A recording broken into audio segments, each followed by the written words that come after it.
Question number 11 वृत्त से संबंधित क्षेत्रफल। देखो इसमें क्या रखा है कि एक वर्गाकार रुमाल पर 9 वृत्ताकार डिजाइन बने हुए हैं। और भैया ध्यान से सुनेंगे, पहले जो मेरी क्लास ऑनलाइन देख रहे हैं उन लोगों को स्क्रीन पर क्वेश्चन हो रहा होगा। यहाँ पर 1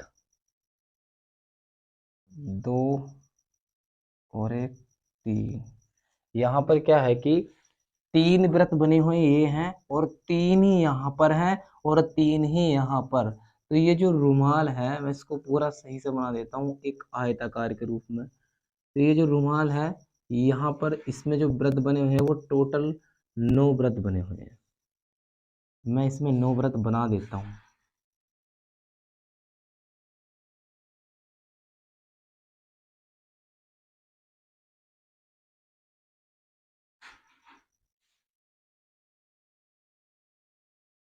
मान लो ये एक रुमाल है, उस रुमाल के अंदर कितने वृत्त बने हुए हैं? 9 वृत्त बने हुए हैं और इसके अंदर डिजाइन भी है और प्रत्येक वृत्त का केंद्र ये है, प्रत्येक वृत्त का केंद्र ये है और ये है। अगर मैं इन तीनों की बात करूं तो समझ लेना कि इन तीनों की भी बात वही हो रही है और इन तीनों की भी बात वही हो रही है। परंतु सवाल में मुझे दे रखा है क्या, यहाँ से लगा करके यहाँ तक वृत्त की जो त्रिज्या दे रखी है वो 7 सेंटीमीटर दी हुई है। अगर मैं इसे पूरी खींच देता हूं तो ये एक व्यास होता है, तो ये भी कितना होगा? 7 सेंटीमीटर होगा। इससे यहाँ इस केंद्र से, और ये अगर मैं यहाँ से लगा करके यहाँ तक की बात करता हूँ तो टोटल व्यास कहलाएगा। और टोटल व्यास 7 सेंटीमीटर ये और 7 सेंटीमीटर ये जोड़ दिया जाए तो 14 सेंटीमीटर होगा। सेम टू सेम यही कंडीशन इसमें रिपीट होने वाली है और यही कंडीशन यहाँ रिपीट होने वाली है।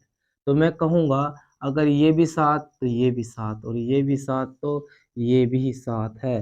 परंतु अगर मैं कुल टोटल इसकी भुजा की बात कर दूं तो 7 7 14, 7 या 21, 7 चौक 28, 7 पंजे 35 और 7 छंग 42। तो ये वाली जो भुजा है टोटल ये कितने सेंटीमीटर है? 42। तो मैं यहाँ कहूँगा जो इस रुमाल के अंदर डिजाइन बना पड़ा है प्रत्येक की त्रिज्या कितनी है? 7 सेंटीमीटर। अब सवाल में क्या कहता है? सवाल में कहता है भैया एक वर्गाकार रुमाल पर 9 वृत्त का डिजाइन बने हैं। बिल्कुल ठीक है। जिनमें प्रत्येक की त्रिज्या कितने सेंटीमीटर है? 7 सेंटीमीटर। तो मैंने यहाँ पर बोला कि जहाँ वृत्त की त्रिज्या, वृत्त की त्रिज्या दे रखी है 7 सेंटीमीटर और 7 सेंटीमीटर अगर नीचे लगाए तो बनेगा व्यास, परंतु मुझे किसकी बात कर दी? त्रिज्या की। और सवाल में फिर क्या कहता है आगे जाने के बाद?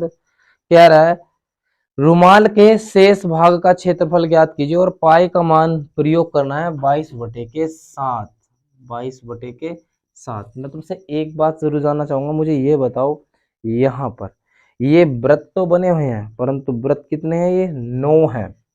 कितने वृत्त? 9 है। और वृत्त 9 अगर है तो मैं यहाँ पर देखूंगा सबसे पहले इसकी भुजा 42 सेंटीमीटर है और ये भी 42 सेंटीमीटर है, ये भी 42 सेंटीमीटर है और ये भी 42 सेंटीमीटर है। क्यों? अगर इस ओर देख लें तो भी 3 वृत्त है, इस ओर देख लें तो भी 3 वृत्त है। तो जो भुजा ये है वो ही भुजा ये है, वो ही भुजा ये है तो वो ही भुजा ये है। तो यहाँ पर मैं लगाऊंगा वृत्त का क्षेत्रफल। क्यों? इस रुमाल के अंदर जो बना हुआ है वो वृत्त बना हुआ है और वृत्त का क्षेत्रफल होता है पाई r की घात 2। पाई का मान मुझे 22/7 रखना है और त्रिज्या मुझे 7 दे रखी है, 7 गुणा 7।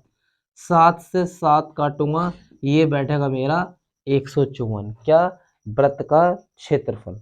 आगे सवाल में क्या कहता है? अगर यहाँ पर मैं कहूं कि भाई यो अगर पूरा एक वर्ग है, और वर्ग का कैसा पता चलता है?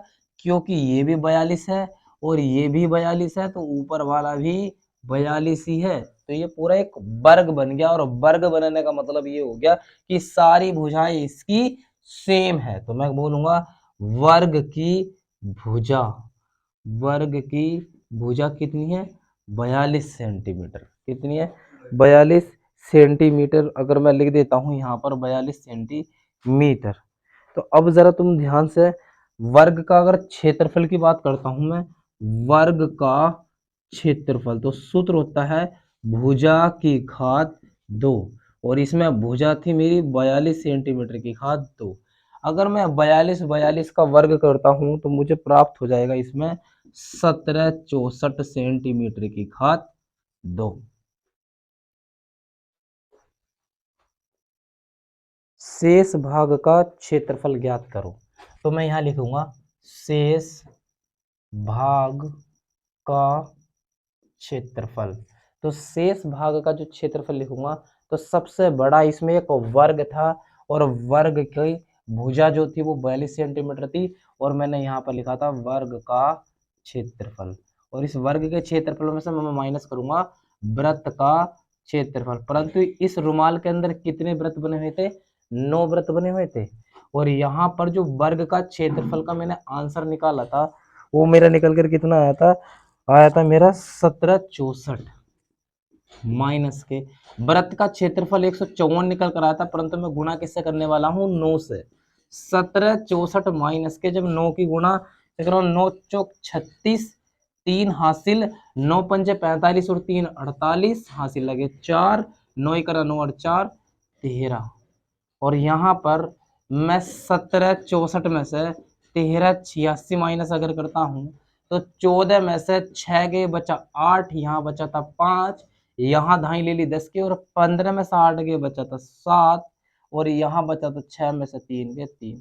तो ये बचा 378 सेंटीमीटर की घात 2, और यही मेरे इस प्रश्न का क्या है। देखो यार, क्वेश्चन नंबर में 12 की बात करूं, और क्वेश्चन नंबर 12 में दिख रहा होगा यहाँ पर चित्र बना रखा है आप लोगों को। कह रहा है जी सवाल में, आकृति में जो ओ ए सी बी है, केंद्र ओ और त्रिज्या 3.5 सेंटीमीटर वाले। पहले मैं चित्र बना देता हूँ यहाँ पे।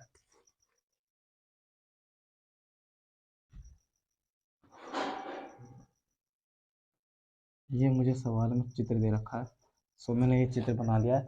अब इसके नाम बिंदु जो है मैं वो लिख देता हूँ, कौन कौन से मुझे दिए हैं।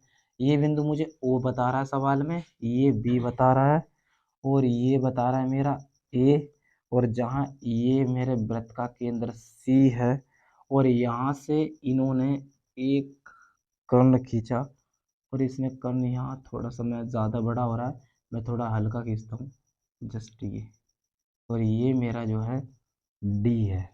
ये सवाल के अंदर मुझे चित्र दे रखा है। अब इस सवाल में मान कैसे मानेंगे, इस बात को जरा विशेष कर ध्यान से समझेंगे। देखो एक चीज बताता हूं मैं, सब लोग ध्यान से सुनेंगे। मान लो यार ये मेरा एक व्रत है, ये मेरा एक व्रत है, और ये व्रत का मेरा एक केंद्र है, और इस केंद्र से मैंने यहां से मैंने कहा ये इसकी त्रिज्या है, तो मैंने कह दिया ये भी तो इसकी त्रिज्या ही है। अगर ये इसकी त्रिज्या है, ये इसकी त्रिज्या, तो फिर मैं एक बात और आपसे कहूंगा कि भैया अगर ये वृत्त की ये भी त्रिज्या है और ये भी त्रिज्या ही है, और मैंने इस वृत्त के जो परिधि है इससे स्पर्श करते हुए एक 90 अंश का समकोण त्रिभुज बना दिया ये वाला, और मैंने कह दिया कि ये जो बिंदु का नाम था ये मैंने वी दे दिया, ये बिंदु का नाम मैंने ओ दे दिया, ये बिंदु का नाम मैंने डी दे दिया, ये बिंदु का नाम ए, और इन दोनों के बीच में जो केंद्र था वो मैंने सी मान लिया, और बस अगली भाग का काम मैंने खत्म कर दिया। तो ये पूरे एक वृत्त में से बनाया गया हिस्सा है। बात समझ में आई? नेक्स्ट की बात अगर हम करते हैं, सवाल में क्या कहता है आगे। तो सवाल में कह रहा है कि जी इसकी जो त्रिज्या है वो दे रखी है 3.5 सेंटीमीटर। मैंने तुमसे बताया नीचे वाली त्रिज्या है, तो ये कितने सेंटीमीटर दे रखी है? 3.5 सेंटीमीटर। और सवाल में ओ बी बराबर बोल रहा है त्रिज्या 3.5 सेंटीमीटर। आगे कह रहा है जी यदि ओ डी 2 सेंटीमीटर हो, कितना? ओ डी 2 सेंटीमीटर है, तो मैं यहाँ पर जो मुझे बिंदु दिया है ओ डी, तो यहाँ ओ और डी ये दे रखा, मैंने लिख दिया 2 सेंटीमीटर। फिर आगे क्या कहता है सवाल में, तो निम्नांकित क्षेत्रफल ज्ञात करना है। सबसे पहले चतुर्थांश ओ ए सी डी का क्षेत्रफल ज्ञात करना। ओ ए सी डी का क्षेत्रफल, अच्छा ओ ए सी डी मतलब यहाँ पर ओ ए सी डी कुछ अलग ही जा रहा है ना, परंतु करते हैं 1 मिनट। देखो सबसे पहले बात क्या है, मैं एक बात बोलूंगा यहाँ पे तो यहाँ त्रिज्या तो दी नहीं, मगर त्रिज्या मुझे निकालनी है। देखो यार, चतुर्थांश का एक हिस्सा है और यहाँ की त्रिज्या दे रखी है मुझे 3.5 सेंटीमीटर। तो r बराबर मैंने लिख दिया 3.5 सेंटीमीटर त्रिज्या। और मैं यहाँ पर त्रिज्या खंड का क्षेत्रफल का फॉर्मूला बताता हूँ। त्रिज्या खंड का क्षेत्रफल, तो जो त्रिज्या खंड का क्षेत्रफल थीटा बटे के 360 गुणा पाई आर की घात 2। और थीटा का जो यहाँ पर कोण बना, मैंने बोला ये जो कोण बना हुआ है ये 90 अंश का कोण बना हुआ है। तो थीटा के स्थान पर मैंने 90 रख दिया बटे के 360 गुणा पाई। पाई का मान सवाल में इसमें अगर 3.4 बोल रहा है तो 3.4, और नहीं बोल रहा तो मैं 22 बटे के 7 ही रखूंगा। बोल ही नहीं रहा है इसलिए 22 बटे के 7 ही रखना है। और त्रिज्या का मान मेरा दे रखा है 3.5। कितनी बार लिखूंगा मैं इसे? 2 बार, क्योंकि इसकी स्क्वायर है। यहाँ पर 0 से 0 कटेगा, 9 का 9 और 9 चौक 36 हुआ। और यहाँ से मैंने पॉइंट हटाया, नीचे मेरा 0 बढ़ा। यहाँ से भी मैंने पॉइंट हटाया, नीचे मेरा 0 बढ़ा। और 7 से मैंने 35 को काटा, 7 पंजे 35। और इस 5 से मैंने 10 को काटा, 5 दूनी 10। और इस 2 से मैंने 22 को काटा, 2 का ना 2, 2 का ना 2। अब जो बचा मुझे वो लिखना पड़ेगा। यहाँ पर एक बचा, इसके लिखने ना लिखने का कोई फर्क नहीं पड़ता, परंतु ऊपर 11 बचा गुणा जस्ट सामने 35 बचा बटे में एक तो ये 4 बचा था, गुणा में लगला बचा था मेरा 10। अब मैं यहाँ देखूंगा कि 5 सत्ते 35 होते हैं और 5 दूनी 10 होते हैं, और 11 सत्ते 77 होते हैं और बटे के 4 दूनी 8। तो ये क्या निकल कर आया मेरे? अर्धवृत्त के त्रिज्या खंड का क्षेत्रफल। देखो यहाँ पर मैं बात कर रहा हूं बिंदु ओ बी डी की। तो मैंने बोला ओ वी डी का क्षेत्रफल होता है 1/2 आधार गुणा के ऊंचाई। तो 1/2 आधार का जो मान है वो 3.5 है, गुणा ऊंचाई h। h का मान कितना? मुझे 2 प्राप्त हुआ। इस 2 से ये 2 कट जाएगा तो मुझे कितना आएगा? 3.5। परंतु सवाल में बोला था शेष भाग का क्षेत्रफल ज्ञात कीजिए। तो मैंने लिखा शेष भाग का क्षेत्रफल। तो जो शेष भाग का क्षेत्रफल जो मैंने पहले निकाला था वो त्रिज्या खंड का क्षेत्रफल निकाला था, और त्रिज्या खंड के क्षेत्रफल का जो आंसर आया था वह मेरा आया था 77/8। अब जो ये आंसर आया मेरे इसका त्रिभुज का क्षेत्रफल, कौन से त्रिभुज का? ओ वी डी का, तो मुझे कितना प्राप्त हुआ? 3.5। और मैंने यहां से पॉइंट हटाया, 0 बढ़ाया और मैंने इसको काट दिया। 5 सत्ते 35 और 5 दूनी 10। 77/8 माइनस के 7/2। अगर मैं यहाँ से एलसीएम क्या लेता हूँ? 8, क्योंकि सबसे बड़ी संख्या 8 है। और 8 8 के पहाड़े में एक बार आता है, हर एक की गुणा 77 से होगी, तो 77 करना 77। 2 के पहाड़े में 8 आता है 4 बार, और 4 की गुणा मैं 7 से कर रहा हूँ, तो 7 चौक कितना होने वाला है? 28। चिन्ह क्या का हुआ? माइनस का। और यहाँ 7 में से 8 घटा नहीं सकते, धाई लेंगे। 17 में से 8 जरूर चले जाएंगे। 17 में से अगर मैं 8 घटाता हूं तो मेरा बचता है 9। और यहाँ 6 बचा था, 6 में से 2 घटाता हूं तो मेरा बचता है 4 बटे के कितना हो गया मेरा? 8। और इतना सेंटीमीटर की घात 2। और यही मेरे प्रश्न का उत्तर। देखो यार, तो मैं एक चीज बताता हूँ, जरा ध्यान से सुनेंगे। क्या संघर्ष और बिना संघर्ष करने का मतलब क्या है, अपनी वैल्यू को क्रिएट कैसे करते हैं, मैं इस चीज को बताता हूँ। ये अगर हमारे पास एक पेन है, परंतु हम क्या काम करते हैं, अगर इस कैप को हटा दें यहाँ से, तो सबसे ज्यादा जिसके काम पड़ने वाला वो पेन। और पेन में इसके अंदर जो रिपिल है इसका पूरे दिन घिसेंगे, पूरे दिन चलाएंगे दबा के। अगर एक बार इसके ऊपर कैप भी नहीं हुआ तो कुछ नहीं, हमें क्योंकि काम करने से लेना है। और इतना पूरा दिन चलेगा कि ऐसा लगेगा कि अगर हम महसूस अपना आप में करें कि अगर ये एक आदमी तो थक जाएगा। और थकने के बाद क्या होगा कि इस वाले पेन को बस जब रिलैक्स करने के लिए रख देंगे तो इसके ऊपर से क्या पहनाते हैं हम? कैप। जिसने कोई काम ही नहीं करा, कौन किसके ऊपर बैठा है? कैप इस पेन के ऊपर बैठा है। यानी कि इसकी वैल्यू 5% और इसकी 95%। 5% ने अपने आप में इतना क्रिएट कर दी की वैल्यू कि इस 95% पर ये हावी है।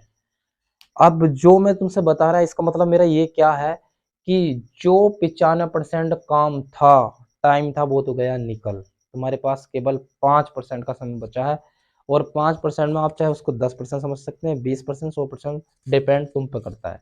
एग्जाम्स के रिगार्डिंग समय बहुत कम है, और मैं किसी भी कोई भी स्टूडेंट अगर मेरी वीडियो देख रहा है तो प्लीज मेरे भाई जो मैं क्वेश्चंस बता रहा हूँ उन क्वेश्चंस को करते चलो, और उम्मीद है बहुत कुछ होगा। इग्नोर करोगे तो आप भुगतोगे।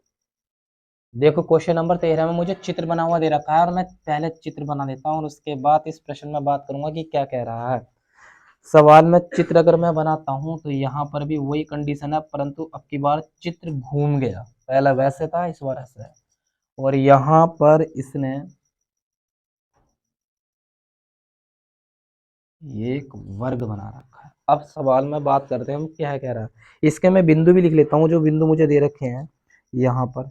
जैसा जैसा इसने लिख रखा है, ये ए है, ये बी है, और ये सी है, और ये ओ बोल रहा है, ये पी बता रहा है, और ये बता रहा है क्यू। इस क्वेश्चन में स्क्रीन पर क्वेश्चन शो हो रहा होगा, जैसे जैसे इसने बिंदु माने मैंने वैसे ही माने। अब सवाल में क्या हुआ, सबसे पहली बात इसमें बोल रहा है ओ ए 20 सेंटीमीटर है। ओ ए अगर मेरा 20 सेंटीमीटर है तो यार ये भी तो मेरा ओ सी है। जितनी भुजा ये है उतनी ही भुजा मेरी ये है, उतनी ही भुजा मेरी ये है, तो उतनी ही भुजा मेरी ये है। तो मैं देखूंगा ये 20 सेंटीमीटर, तो ये भी कितना सेंटीमीटर है मेरा, 20 सेंटीमीटर है। और इस वृत्त के केंद्र से और मैं इस वाली परिधि को स्पर्श करता हूं तो मुझे कर्ण प्राप्त होता है। कर्ण ओ ए ओ वी जो मेरा है ये कर्ण है, ओ ए मेरा आधार है, और ए भी मेरा लंब है। मैं लिख देता हूं यहाँ पर क्या, कि जो मेरा ओ वी हुआ वो मेरा कर्ण हुआ, और जो मेरा ओ ए हुआ ये मेरा आधार हुआ, और यहाँ पर जो ए वी हुआ ये मेरा लंब हुआ। और यहाँ पर जब मैं पाइथागोरस फिर में लगाता हूँ, ध्यान से सुनेंगे, पाइथागोरस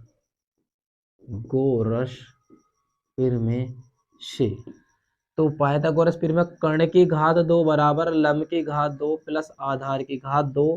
कर्ण स्क्वायर हटेगा, वर्गमूल चढ़ जाएगा, जो लंब दे रखा है वो मेरा 20 सेंटीमीटर दे रखा है, 20 की घात 2, आधार भी मेरा 20 दे रखा है, 20 की घात 2। अगर मैं वर्ग करता हूं तो 20 का वर्ग 400 और 20 का वर्ग 400 हो जाएगा। टोटल जोड़ेंगे मुझे ये कितना बैठेगा, 800। कर्ण का मान मेरा 800, परंतु वास्तविकता में जो वैल्यू दी हुई है, आगे इसमें कैसे करेंगे संशोधन। 800 है, 800 को मैं ऐसे कर सकता हूं कि 2 गुणा 400, क्योंकि 4 की गुणा मैंने 2 से करी तो 800 बैठेगा। क्यों किया, क्योंकि यहाँ पर जो 420 का वर्ग बैठेगा वर्गमूल से बाहर आ जाएगा, परंतु 2 किसी का वर्ग नहीं बैठेगा, ऐसी का ऐसी। तो यहाँ से मुझे क्या मिलता है, ये कर्ण मिलता है, कर्ण। अब जरा ध्यान से सुनेंगे, बहुत बड़ी पॉइंट्स की बात। कर्ण एक अपने आप में त्रिज्या भी है। क्यों त्रिज्या है, मान लीजिएगा अगर ये मेरा एक वृत्त था, वो ये वृत्त का मेरा केंद्र था, और इस केंद्र से ये भी एक त्रिज्या थी, ये भी एक त्रिज्या थी, तो मैंने अगर यहाँ भी एक रेखा खींची स्पर्श करती है तो ये भी क्या है, एक मेरी त्रिज्या। क्योंकि यहाँ पर एक वर्ग बना दे इस तरह से, तो ये भी मेरी त्रिज्या कहलाई, ये भी त्रिज्या कहलाई, और ये भी मेरी क्या कहलाई, त्रिज्या। बात क्लियर है।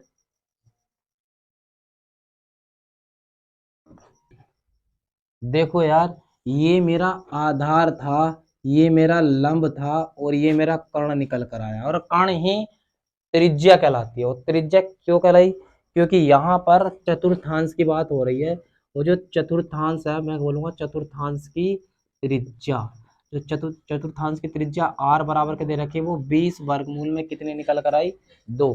तो मैं यहाँ पर फॉर्मूला लगाऊंगा, त्रिज्या खंड का क्षेत्रफल।